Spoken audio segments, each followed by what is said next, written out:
also imperfect revolutions. No, and I agree with Bill. no, but Whenever we're the saying U.S. it's goes worse. in and tries to impose our vision of democracy in that region, we fail. We No, took Mossadegh out in Iran, and we ended up with the Shah, and then we ended up with. But that's not our fault. It's not our fault what came out. We didn't go into Egypt.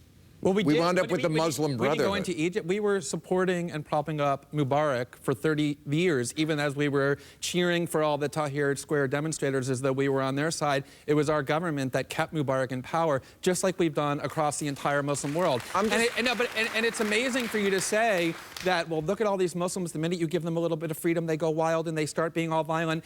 How can you be a citizen of the United States, the country that has generated more violence and militarism in the world over the last 5 or 6 decades, and say, look at those people over there, they are incredibly violent? We play a significant role in what has been happening in the Middle East because we've been interfering and dominating that region in order to have access to the oil. I wasn't talking about Israel. violence. I was talking about theocracy.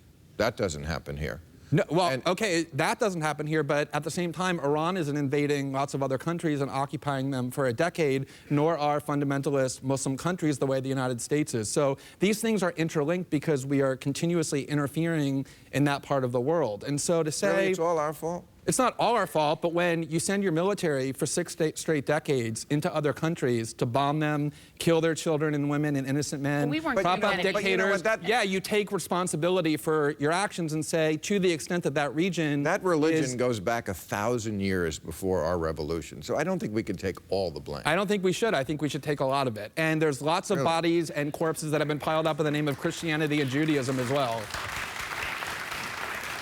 Not recently. Have you heard of the occupation of the West Bank and Gaza for the last 50 years, motivated in part by extremist views of Judaism, or the wars in Europe, or the fact that there were generals in the United States saying we have to go and invade and destroy Iraq, a country of 26 million people, because our God is bigger? Lots of religions, not just Islam, produce violence. Well, if I could just make one quick point about Egypt. That silly liberal view that all religions are alike because it makes you feel good. No, it makes you feel good to say our side is better than people over there are primitive and violent. No, it makes you feel good to put a crown on your head and say, I'm a good person. How do I prove that? You get to ignore the responsibility that your own government has for the violence and instability in the world by saying, look, it's that primitive religion over there that's to blame. All right, it's time for our